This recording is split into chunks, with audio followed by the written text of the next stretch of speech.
Well, it's time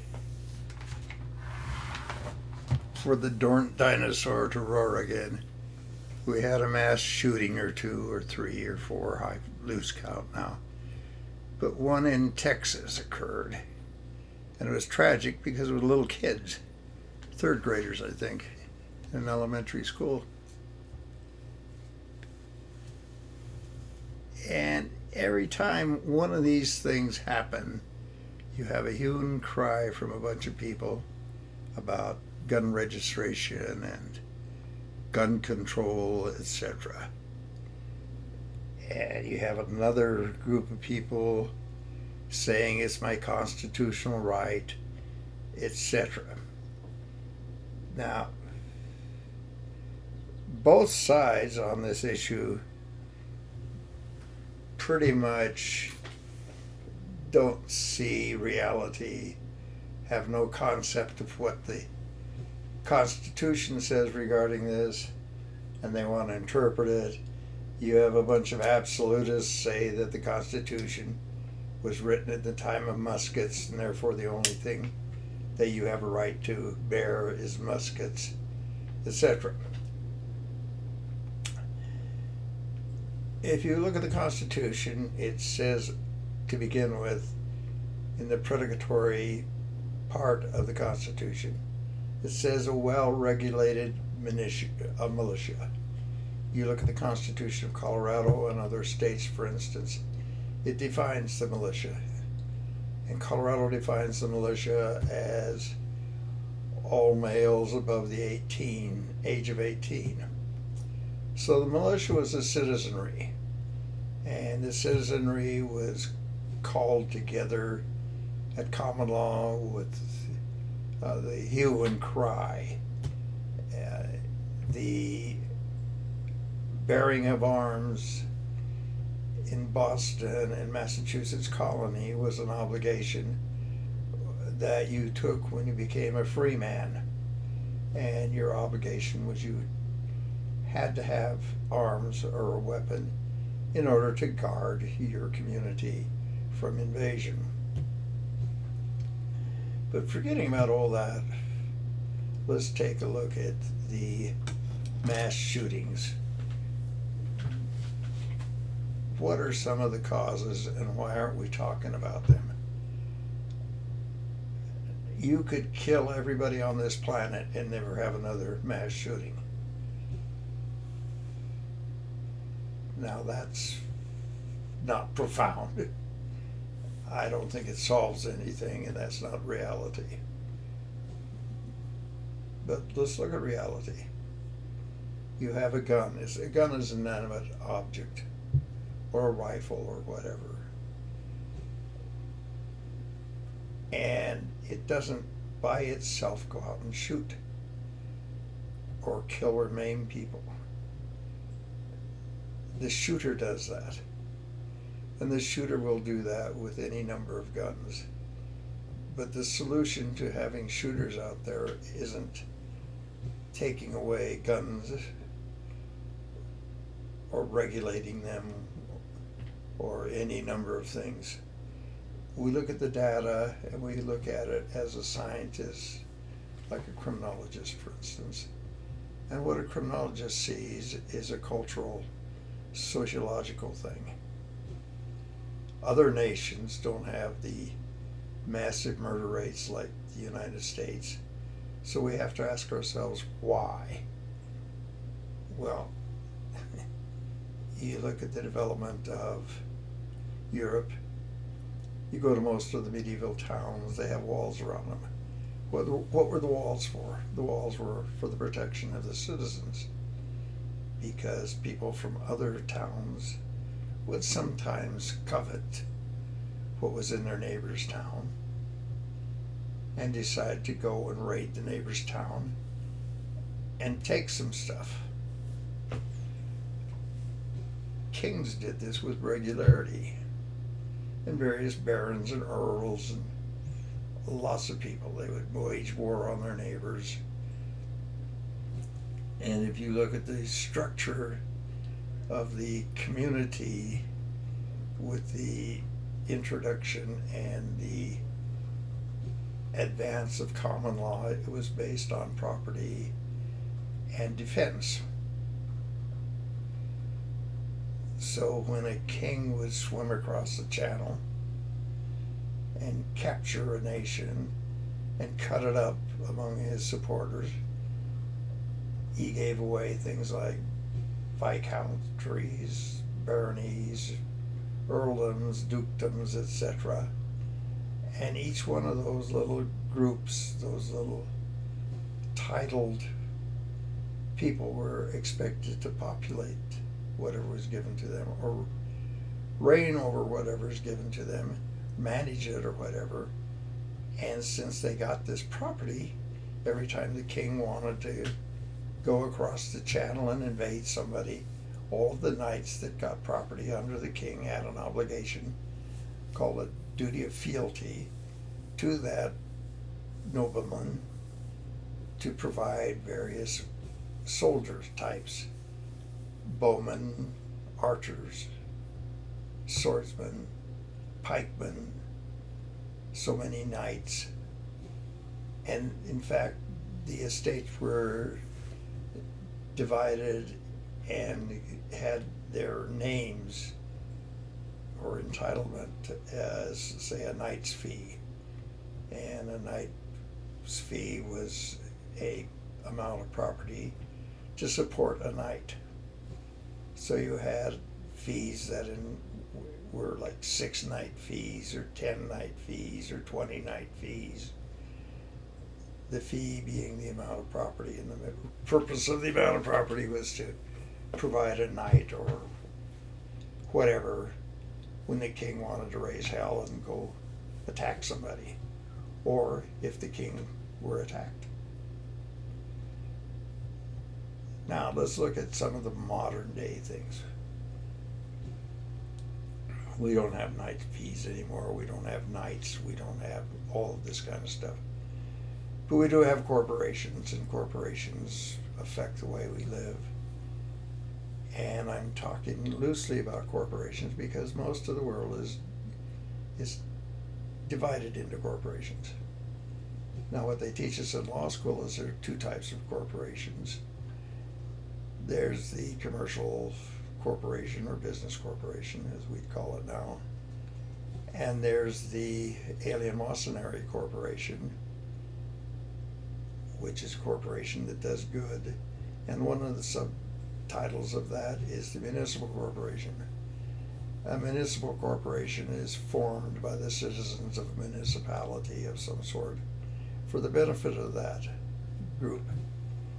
And in that group you have states, counties, townships, parishes, various political organizations that have the right for self-rule or to be ruled by some governing body.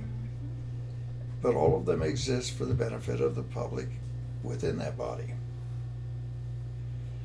So we form the state of Illinois, for instance, and the state of Illinois is incorporated as a municipal corporation for the benefit of all the residents that live there.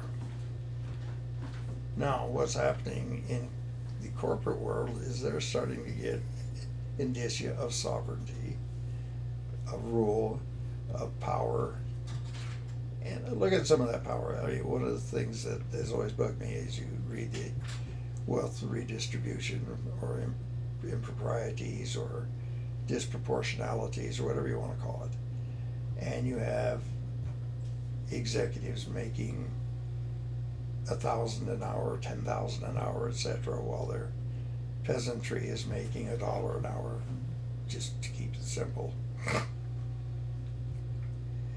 So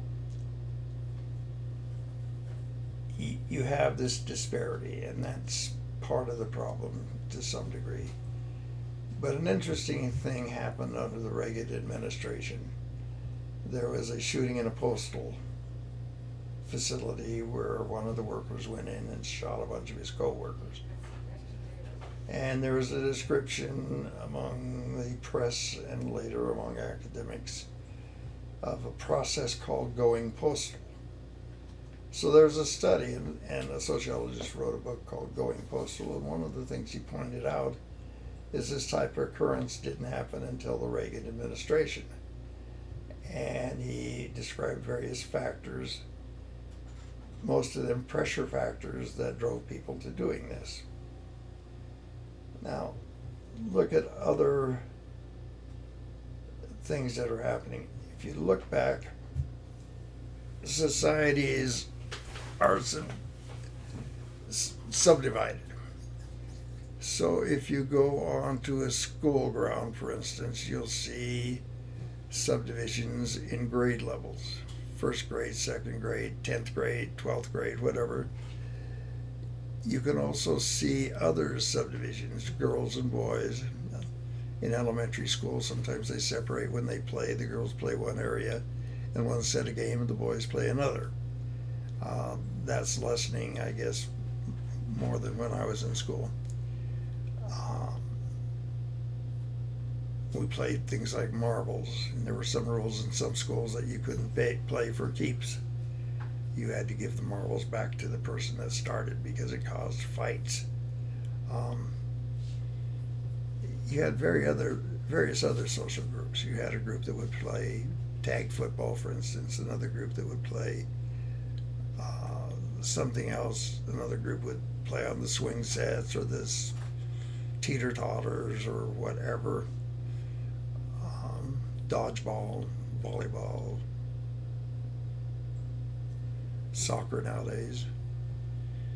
But they form groups and they're friendship groups. And this pattern goes all through school. The people that you associate with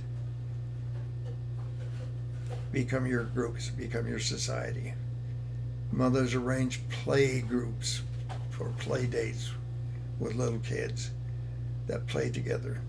They don't have a play date for the whole damn school or the whole 5th grade or whatever, but they have various friendship groups, and they developed during school. Unfortunately, with various things going on, some students don't have the opportunity to develop that.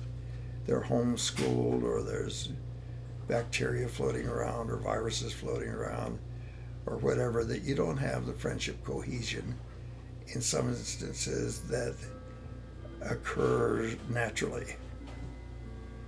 Now let's jump forward. You get some people that are out of high school or out of college, and they form high school cliques or high school friends. Once you're out of high school or college and you stop having your friendship groups as classmates, different friendship groups are formed, and most of them are formed at work. So you have at work friendship groups over the cooler, the water cooler, the coffee pot, a cluster of desks, a work group, bowling leagues sometimes, after work activities. But most of the people's primary associations are work related. Now, when we had a society that trusted everybody and wasn't as paranoid as what we are now today, things ran a little more smoothly, but now everybody is suspect. We no longer presume that Joe Blow is a good guy or whatever. We don't know. And if we're a big employer, we don't know all of our employees, and we don't want to know all their employees because we don't give a damn. It's just meat out there that's walking around that makes money for us. But with this attitude comes alienation. And you've got a whole management class now that doesn't give a shit about alienation. And look what happens. You've got the possibility that the moon will crash into the earth, or the possibility that a meteor will crash and kill a lot of people, or there'll be a massive earthquake, or a foreign power will drop atomic bombs. So we take precautions. But when the precautions become obsessions, then it's dangerous. You've got to look and have some perspective. But we don't. We have security people now. We have experts in security. How do we prevent harm? Well, if I wanted to prevent getting shot by a shooter, I would wear a bulletproof vest all the time.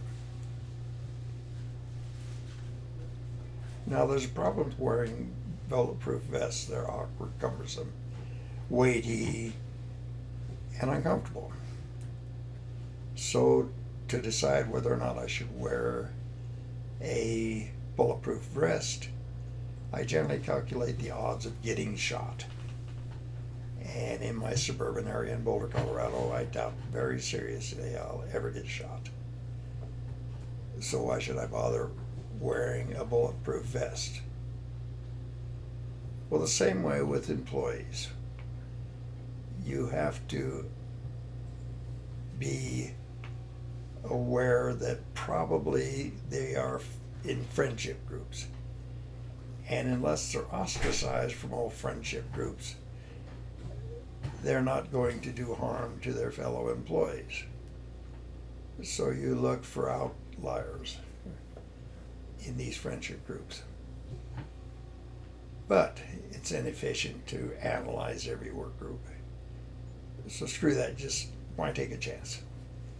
If somebody's going to get fired, what you do is you call one of your security guards, and the security guard escorts the person out of the facility. His stuff is generally packed up, and it is put in boxes, or maybe the employee gets to do it himself. In any event, there's no closure, as some people say. So they're lost. You have all these people out there doing this, that, or the other, working for years with each other. Their kids are playing with each other. They're friends. They play golf together. They play other games together. They go to the gym together. They go bowling together, where they go over to each other's houses, and all of a sudden that is cut off. And you can't say goodbye to your fellow workers, and they can't say goodbye to you. And a good part of your life ends at that point. Well, how are these people going to feel when their lives end, particularly if they dedicate a lot of their lives to their job, and they're treated like criminals, like a danger? You're fired. Security will see you out. We don't want you hanging out here. We don't want you talking to the ex-employees. You're gone. And then we wonder why some people get what Durkheim would call anomie, and why they lose their minds and they go in and they start shooting and things like that. I don't wonder that. I look at some of the research and it indicates that might be one of the bigger causations. And it becomes a mental health issue and not a gun issue. If you're going to fire somebody, I think you have an obligation to make a transition.